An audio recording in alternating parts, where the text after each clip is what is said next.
Good afternoon. It's Friday, July 5th, 2024. Peace is a part of the prosperity of a nation. Let peace reign. On the news this afternoon, Victor Oko-Jumbo-led Rivers Assembly challenges appeal court decision. Rivers State Emergency Management Agency bill passes second reading. EFCC beefs up security at Lagos office over planned protest. And on the foreign scene, UK Prime Minister to resign as Conservative Party leader. I'm Ifichukumoyele with the news.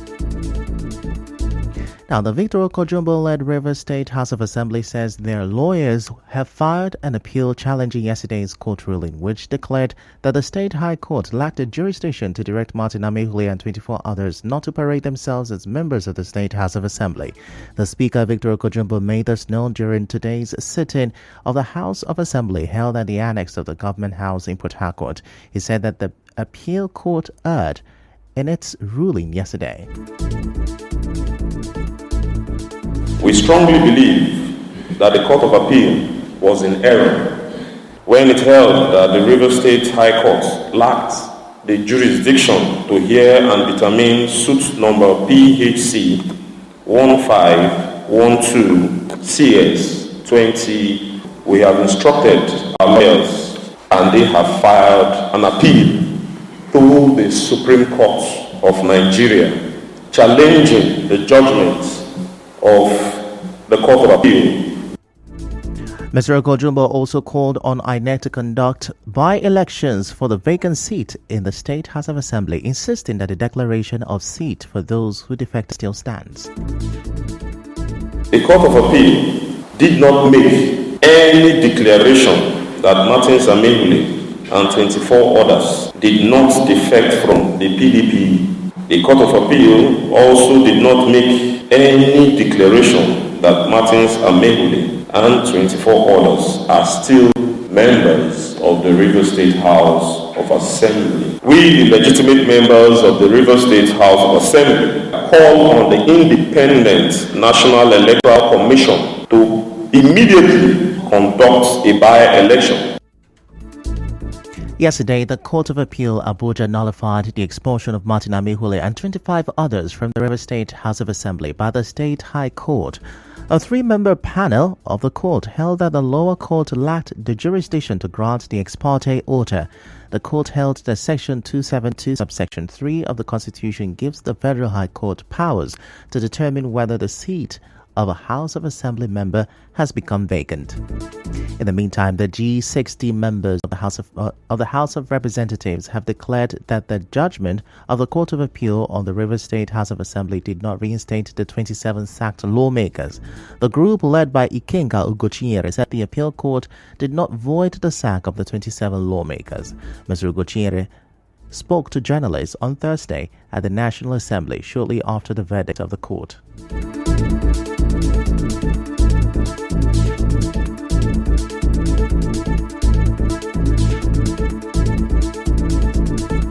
That assembly was what was which sat and also had a proceedings on December 13, 2023 and declared those seats vacant. That declaration is still valid and have not been voided by any court. Today's judgment was on the issue of jurisdiction on the interlocutory order of the ongoing proceedings in the Rivers State High Court. That has not returned anybody as a lawmaker. Because if somebody is trying or thinking that he can use this to start causing commotion, I will urge the Rivers people to stand firm and resist that person. In a related development, the bills establishing the Rivers State Emergency Management Agency and the reconstitution of the Rivers State Transport Company Reform 2024 have passed the first reading at the Victor Oko-Jumbo-led Rivers State House of Assembly. During the second sitting of the House today, the leader of the House, Okari Goodboy, presented the bill for the State Emergency Management Agency. Now, he said if passed, the bill would help coordinate all international and community-based emergency management agencies to address flooding and other emergencies in the state. The Deputy Speaker, Timothy Adolphus, presented the bill on the State Transport Company Reform. He said that if passed, the bill will address transport issues in the state. Our correspondent reports that the House of Assembly also reconstituted some of its standing committees.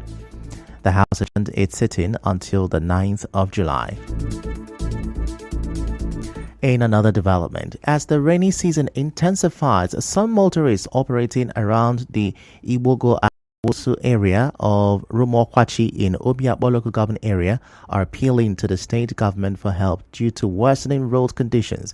In an interview, these motorists said that flooding has overtaken these internal roads, which serves as an alternative route to Choba following the construction of one of the flyovers for the Port Harcourt Ring Road. We drivers are suffering for the road. We know that the government are trying, but let the governor find solution for us. The only access road now linking from Zoba through Choba outside East West Road is really deplorable. In fact, we need to even commend the drivers who are applying through this road. It's not motorable indeed. The motor themselves sink here. And the passengers suffer a lot. Even where they will stop, they can't stop. They have to look for a better place to stop. We want the presence of the government to be felt here. There is no other access road. This is the only access road that links from Uzoba, Ibogo Road through Rumokwachi, through Rumoperale, going to Choba. This road is not up to 2 kilometers. Some business owners and residents also share their concerns.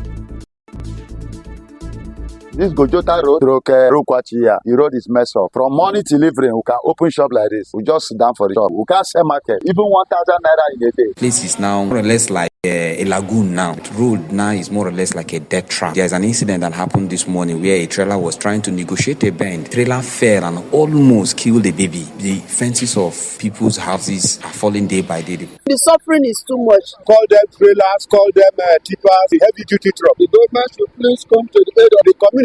If not coming to do it perfectly, at least amend those very bad areas for motors to drive very freely.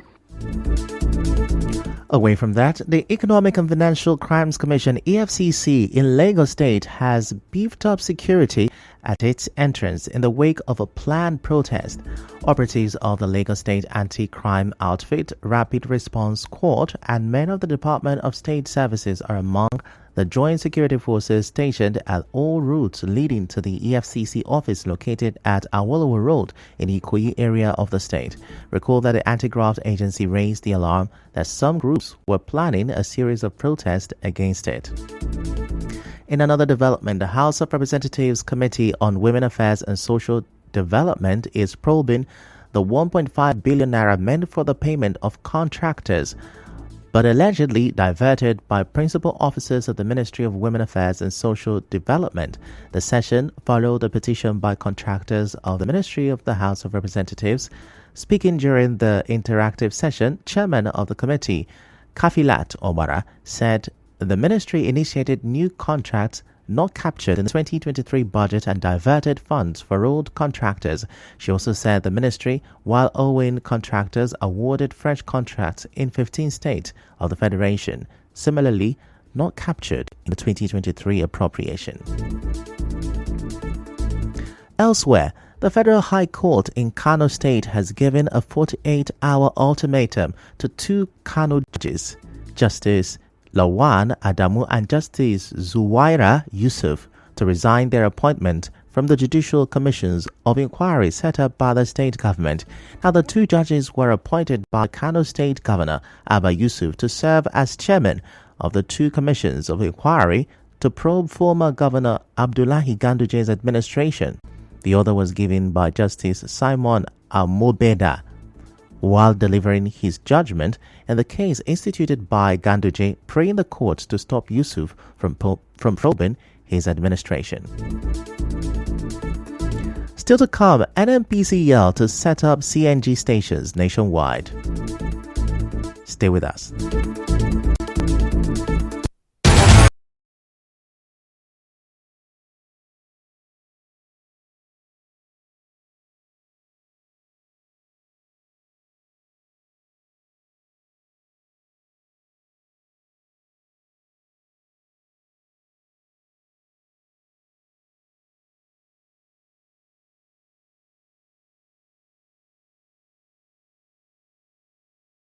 Some indigenes of Orowu and Ogida communities in Echie local government area of Rivers State have decried the lack of access to basic medical care at Owu Ogida Primary Healthcare Center due to the deplorable conditions of the facility. Speaking in an interview, a mother, Chinyere Irulo, said there are no health officers in the center. Mrs. Irulo, while calling on the government to urgently rehabilitate the healthcare facility, also said pregnant women in both communities now seek antenatal, delivery and postpartum care in chemist shops. That Ogeda and Owu Health Center, they are filled with cracks. Nothing is there. No nurse, no doctor, no patients. There is just a bush. Both the roof, everything don't come out finished. As nary knocks, all these chemist people learn how to deliver. There they deliver. Let government come and help us and renovate that place. Put dog, midwife, so somebody can go there and deliver. Even people that is seeking malaria or all those things, they can take care of those ones. On the spot, a security officer at the primary health care center who spoke anonymously said community health assistants only visit the communities weekly to administer immunization.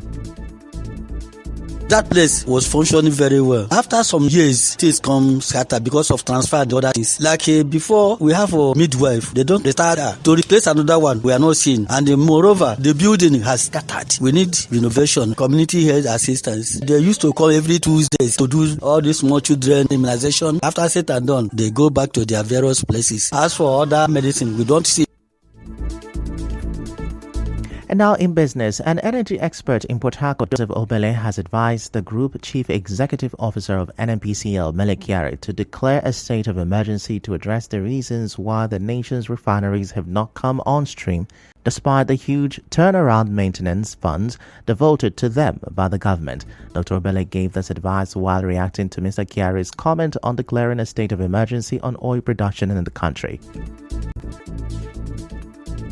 The appropriate state of emergency could be declaration against importation of refined petroleum products from the international community. The most appropriate or supposed state of emergency to be declared is emergency on the state of Nigerian refineries. State of emergency need to be declared so that our Nigerian refineries will be functional. The state of emergency as declared by the NNPC board was a misfire, even as we urge him to put to an end importation of refined petroleum products if really he is not a beneficiary. Dr. Obele also urged the NNPCL boss to declare a state of emergency on how oil-bearing communities have not benefited from the proceeds of oil exploration in their areas.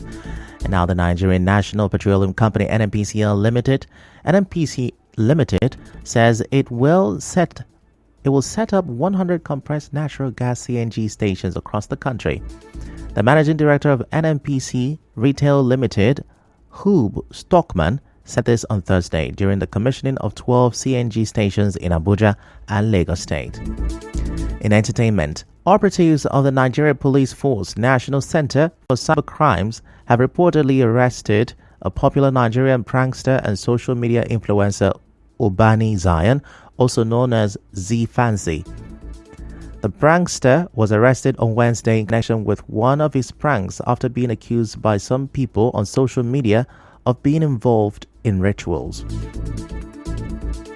In sports, the Confederation of Africa Football (CAF) has imposed sanctions on the president of the Cameroon Football Association, Samuel Eto'o, for manipulation of football matches and has slammed a $200,000 penalty on the former Barcelona striker.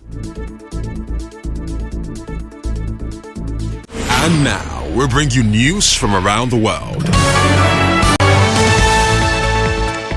UK Labour leader Keir Starmer is meeting the King to formally become Prime Minister. Moments ago, Rishi Sunak resigned as UK Prime Minister after meeting the monarch. In a final Downing Street speech, Mr. Sunak said he will also step down as Conservative Party leader, but not immediately.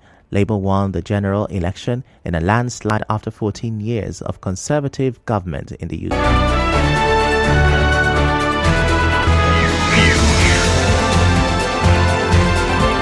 This is the news on 92.3 Nigeria Info.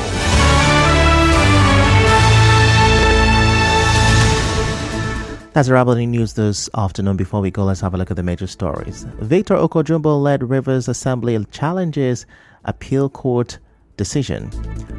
Rivers State Emergency Management Agency bill passed second reading. EFCC has beefed up security at Lagos office over planned protest. And on the forest in UK Prime Minister to resign as Conservative Party leader. The news was edited by Martha Okirinkem. To reach the news team, send an SMS or WhatsApp to 0808-721-7215. I'm Ifechukwu Moyeli. Many thanks for listening.